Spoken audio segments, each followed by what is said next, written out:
मालदा में तृणमूल की हार के लिए मौसम नूर ने जिला नेतृत्व को ठहराया जिम्मेदार। मालदा लोकसभा चुनाव में 2 विधानसभा क्षेत्रों में तृणमूल का परिणाम खराब हो रहा है। तृणमूल के राज्यसभा सांसद मौसम नूर ने खराब नतीजों के लिए तृणमूल नेताओं को जिम्मेदार ठहराया है। बंगाल में तृणमूल के अच्छे नतीजों के बावजूद मालदा जिले के 2 विधानसभा क्षेत्रों में तृणमूल नहीं जीत पाई। मुख्यमंत्री ममता बनर्जी और तृणमूल कांग्रेस के अखिल भारतीय महासचिव अभिषेक बनर्जी ने दोनों निर्वाचन क्षेत्रों में बार बार बैठकें की और रोड शो किए। हालांकि कांग्रेस ने दक्षिण मालदा लोकसभा क्षेत्र में जीत हासिल की है। तीसरे नंबर पर तृणमूल रही। वहीं उत्तरी मालदा लोकसभा सीट पर बीजेपी उम्मीदवार ने जीत हासिल की। इस सीट पर तृणमूल दूसरे नंबर पर है।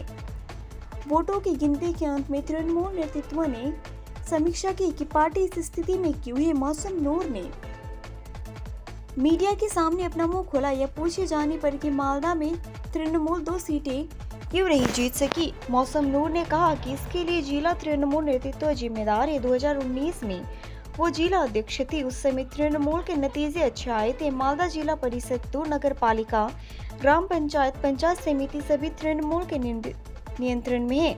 फिर भी नतीजे खराब। प्रत्याशी चयन आम लोगों की चाहत थी। आम लोग विदेशी उम्मीदवारों को स्वीकार नहीं कर सकते थे। पूरे राज्य में तृणमूल ने अच्छा प्रदर्शन किया है। मालदा जिले की 2 सीटों पर तृणमूल का कब्जा हो सकता है। सारी कमियां प्रदेश नेताओं की बताई जाएगी। जिला तृणमूल आगामी चुनाव में तृणमूल को अच्छा परिणाम दिलाने का लक्ष्य लेकर आगे बढ़ेगी। हालांकि उन्होंने जिले में तृणमूल के पतन के लिए जिला नेतृत्व को कटघरे में खड़ा किया है। तो আমরাও বুঝতে পারছি না যে এত খারাপ রেজাল্ট কেন হলো। 21-এ তো অবশ্যই ভালো রেজাল্ট হয়েছিল। মানুষ যেমন পুরো পশ্চিমবঙ্গে দিদির উপরে আস্থা রেখেছেন, 21-এও রেখেছিলেন, মালদাতেও আমরা ভালো রেজাল্ট দিতে পেরেছি। কিন্তু এবার 24-এ এত খারাপ রেজাল্ট হলো কেন, আমরা সবাই কিন্তু খুব দুঃখিত। এবং নিজের মধ্যে তো অবশ্য আমাদেরকে ইন্ট্রোস্পেকশন করতে হবে। আমরা হয়তো আমাদের এই ঘাটতিটা হয়েছে কেন সেটা দেখার বিষয় আছে। বাকি আমরা লিডারশিপের আমাদের কি মনে হয়েছে যে কোথায় আমাদের ঘাটতি হয়েছে সেটা লিডারশিপকে আমরা জানাবো। এবং আগামী দিনে আবার তো বিধানসভা ভোট আসতে চলেছে, তাতে যাতে রেজাল্ট ভালো হয় সেই চেষ্টা আমাদেরকে করতে হবে।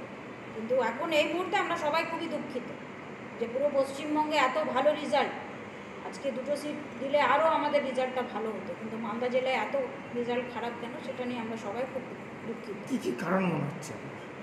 দেখুন, এটা তো আমি লিডারশিপকেই বলবো। আমাদের নেতৃত্ব আমাদেরকে ডাকবে, এর মধ্যে লিডারশিপকে বলবো। আমার যা যা মনে হয়েছে সেটা অবশ্যই আমি লিডারশিপকে বলবো।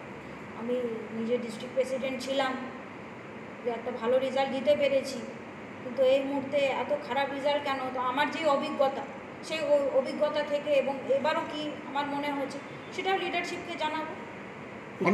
অনেকে বলছে উত্তর মালদায় যদি মৌসুম ক্যান্ডিডেট হতো তাহলে এই সিটটা বের করা যেত। সংখ্যালঘু মুখ থাকলে এই সিটটা তৃণমূল পেত। কি বলবেন? সেটা তো আমি আগেই বলেছিলাম যে বিজেপিকে আটকানোর জন্য আমি খুব আশাবাদী ছিলাম। তবে দল একটা প্রার্থী করেছিল, আমরা সবাই মিলে মেনেছি, আমরা সবাই মিলে ভোটও করেছি।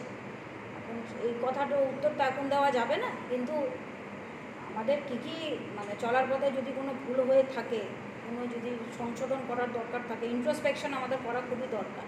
এবং আগামী দিনে সেগুলোকে আমরা সঠিক করে আমরা খুব আশাবাদী যে আগামী দিনে, যেহেতু আমরা 21-এ ভালো রেজাল্ট করেছি, আগামী দিনে আমরা ভালো রেজাল্ট। উত্তর মালদাতে জেতার চান্স ছিল এবার এতগুলো।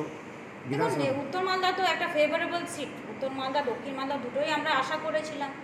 যেহেতু 21-এ রেজাল্ট ভালো হয়েছিল, পঞ্চায়েতেও আমরা ভালো রেজাল্ট করেছি। অনেকগুলো আমাদের জেলা পরিষদের মেম্বার, মেজরিটি জেলা পরিষদের মেম্বার আমাদের, পঞ্চায়েত সমিতি আমাদের, গ্রাম পঞ্চায়েতগুলো আমাদের।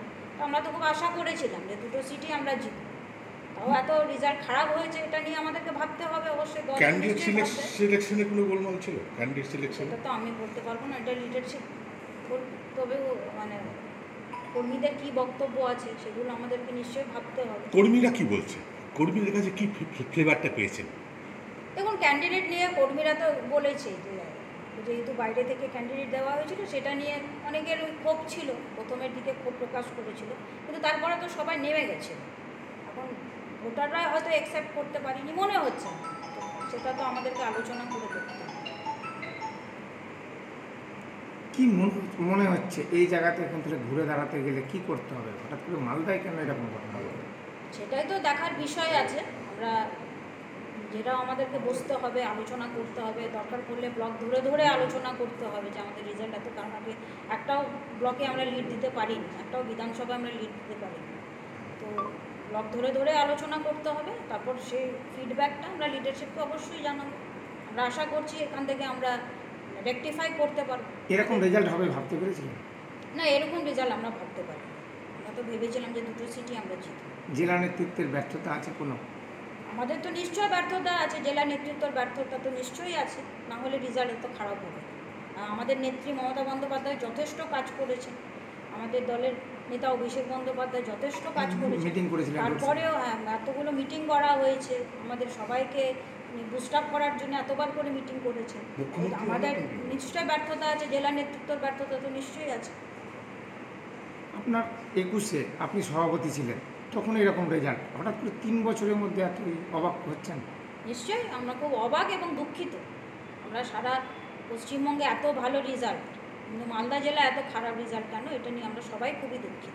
দলকে রিপোর্ট দেবেন? নিশ্চয়ই দলকে তো রিপোর্ট দিতেই হবে, এবং আগামী দিনে আমাদের যদি কিছু হয়ে থাকে সেটা যাতে রেকটিফাই করা হয়, আমি এটাই আশা করি। যদি দেখা যায় যে হেভিওয়েট যারা আছেন জেলাতে, মন্ত্রী, জেলা সভাপতি, চেয়ারম্যান, প্রত্যেকের বিধানসভাতে হার, এমনকি নিজেদের বুথেও হার, সেটাকে কীভাবে দেখছেন? সেটা দেখুন, অবশ্যই আমরা তো ভালোভাবে দেখছি না।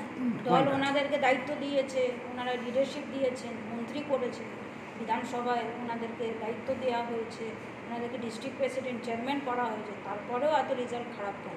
নিজেদের বুথে সেটা নিয়ে তো অবশ্যই আর দেখতে হবে বিষয়গুলো। যদি রাজ্য জুড়ে তৃণমূলের ঝড়, সংখ্যালঘুদের থেকে শুরু করে হিন্দু কমিউনিটি, মহিলারা সবাই মুখ্যমন্ত্রীর দিকে ঝুঁকলেন, তো মালদাতে কেন যদি উল্টো চিত্র? সেটাই তো বললাম যে আমাদের এত রেজাল্ট খারাপ হলো কেন, এটা নিয়ে আমাদেরকে বুঝতে হবে, পর্যালোচনা করতে হবে।